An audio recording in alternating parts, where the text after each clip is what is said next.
तो देखिए कोहरे का कहर किस तरीके से बरप रहा है ये हम आपको लगातार बता रहे हैं और इस बीच कुछ जानकारी आपके सामने रख देते हैं। देश में भीषण ठंड का प्रकोप लगातार जारी है, घने कोहरे का दौर जारी है। मौसम विभाग ने भी इसको लेकर के अलर्ट जारी किया है। देश में भीषण ठंड और घने कोहरे का दौर आपको बता दें ऐसा देखने को मिल रहा है क्योंकि विजिबिलिटी बेहद कम हो गई। 17 राज्यों की बात करें वहां पर खासतौर पर मौसम विभाग द्वारा अलर्ट जारी किया गया है और इसी को लेकर के आपको एक रिपोर्ट भी दिखा देते हैं। अभी भी बहुत ज्यादा ठंड लग रही है, हाथ पैर में बहुत कपकपी सी छाई हुई है। यहाँ बहुत कोहरा है, हम लोग को उम्मीद नहीं थी यहाँ इतना कोहरा होगा, काफी ठंड पड़ रही है। साल 2025 की शुरुआत के साथ ही पूरे उत्तर भारत में ठंड में जबरदस्त इजाफा हुआ। पहाड़ी इलाकों में हो रही बर्फबारी ने मैदानी इलाकों में ठंड के साथ धुंध को भी बढ़ा दिया। पूरा उत्तर भारत कोहरे की चादर में लिपटा नजर आ रहा है।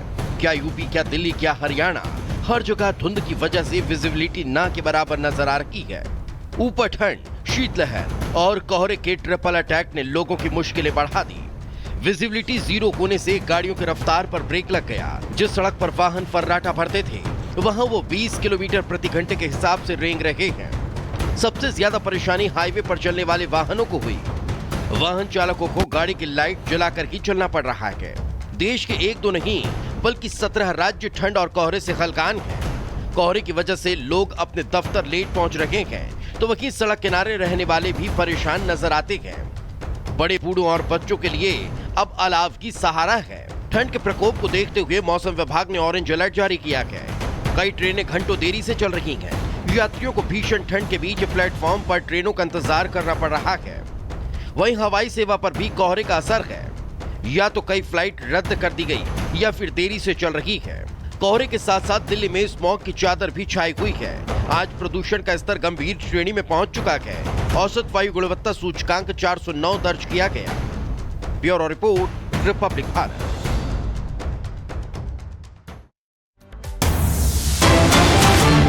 उत्तर प्रदेश के मुख्यमंत्री योगी आदित्यनाथ ने प्रयागराज को लेकर टिप्पणी की। कह रहे हैं भूमाफियाओं पर अंकुश लगा। प्रयागराज की सैकड़ों एकड़ जमीन पर कब्जा था भूमाफियाओं का, वो देर सवेर खाली करवाई और आने वाले वक्त में प्रयागराज की तस्वीर बदलेंगे। प्रयागराज का भव्य रूप दुनिया के सामने रखेंगे। आपको सुनवाएंगे कि योगी आदित्यनाथ ने क्या कहा, लेकिन इस वक्त बड़ी खबर आपको बता रहे हैं। प्रयागराज की सैकड़ों एकड़ जमीन पर कब्जा था, सुनिए।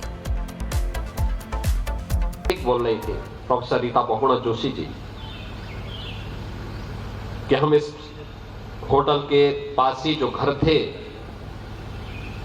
उस घर में रहा करते थे। उनके कहने का पीछे का उद्देश्य ये भी था कि वे चाहते तो उन मकानों को खरीद सकते थे। परिवार प्रतिष्ठित परिवार था। प्रदेश के मुख्यमंत्री के रूप में, केंद्रीय मंत्री के रूप में, शासन के विभिन्न महत्वपूर्ण दायित्वों का निर्वहन करने के बाद भी कभी भी स्वयं के लिए अर्जित करने का भाव नहीं रहा, देने का भाव रहा। देश के लिए, समाज के लिए एक जज्बा रहा। और याद रखना, वही स्मरणीय बनता है, वही स्मरणीय बनता है। नहीं तो प्रयागराज में तो सैकड़ों एकड़ भूमि पे तमाम भूमाफियाओं ने कब्जा किया हुआ है और देर सवेर तो खाली होना ही है।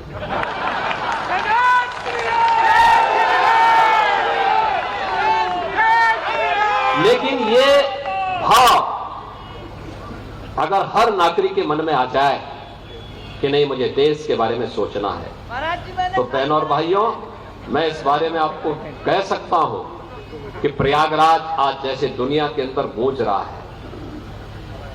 विजय बहुगुणा जी विदेश में थे, वे आए यहां पर विशेष रूप से अपनी माता जी की मूर्ति के अनावरण के कार्यक्रम में। उन्होंने बताया दुनिया क्या सोच रही है। हर एक, यानी जो भाव 1 वर्ष पहले अयोध्या के लिए था, आज वो प्रयागराज के लिए है। हर दृष्टि प्रयागराज की ओर देख रही है। तो देखिए, प्रयागराज महाकुंभ को लेकर के तमाम तैयारियां तो की ही जा रही है। सीएम योगी आदित्यनाथ भी 2 दिवसीय दौरे पर प्रयागराज पहुंच चुके हैं और वहां पर देखिए नंदी सेवा संस्थान द्वारा यहां पर मां की रसोई भोजनालय का जो उद्घाटन किया गया है, सीएम योगी आदित्यनाथ वहां पहुंचे और वहां पर उद्घाटन किया, साथ ही साथ खाना भी परोसा और लोगों तक खाना लेकर भी पहुंचे थे। जो खाने की थाली है वो लेकर खुद लोगों के पास पहुंचे। महाकुंभ में आने वाले श्रद्धालुओं के लिए कई संस्थाएं जो है खाने का भी इंतजाम कर रही है, यानी कि पूरी यहां पर तैयारी की गई है। खास तौर पर जो श्रद्धालु यहां पर पहुंचेंगे, जिस तरीके से 40 से 50 यहां पर करोड़ श्रद्धालुओं के आने की संभावना जताई जा रही है और ऐसे में सीएम योगी आदित्यनाथ 2 दिवसीय दौरे पर प्रयागराज में मौजूद है और इस दौरान खास तौर पर भोजन की व्यवस्था किस तरीके से की गई है इसको लेकर भी यहां पर सीएम योगी आदित्यनाथ सजग नजर आए।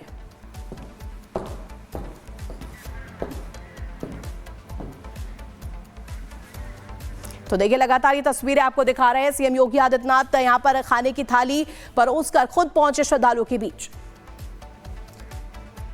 तो देखिए, सीएम ने लोगों को खुद खाना परोसा है, तस्वीरें आपको दिखा रहे हैं। सीएम योगी आदित्यनाथ का ये अलग अंदाज है, अनोखा अंदाज है जिसके लिए वो जाने जाते हैं। सीएम योगी आदित्यनाथ यहां पर मां की रसोई भोजनालय का उद्घाटन करते हुए नजर आए। नंदी सेवा संस्थान द्वारा ये रसोई का उद्घाटन किया गया। यूपी के सीएम योगी आदित्यनाथ की तस्वीरें आप देख रहे थे। खबरों में आगे बढ़ते हैं, बात करेंगे संभल की और संभल को इंसाफ दिलाने की बात उत्तर प्रदेश के मुख्यमंत्री योगी आदित्यनाथ कर रहे हैं और उन्होंने साफ तौर पर यह कह दिया है कि 1978 के जो जख्म है वो आज भी हरे हैं, वो आज भी भरे नहीं हैं और उन पीड़ितों को इंसाफ जरूर मिलेगा। क्या कहा सीएम योगी आदित्यनाथ ने, इस रिपोर्ट के जरिए आपको बताते हैं।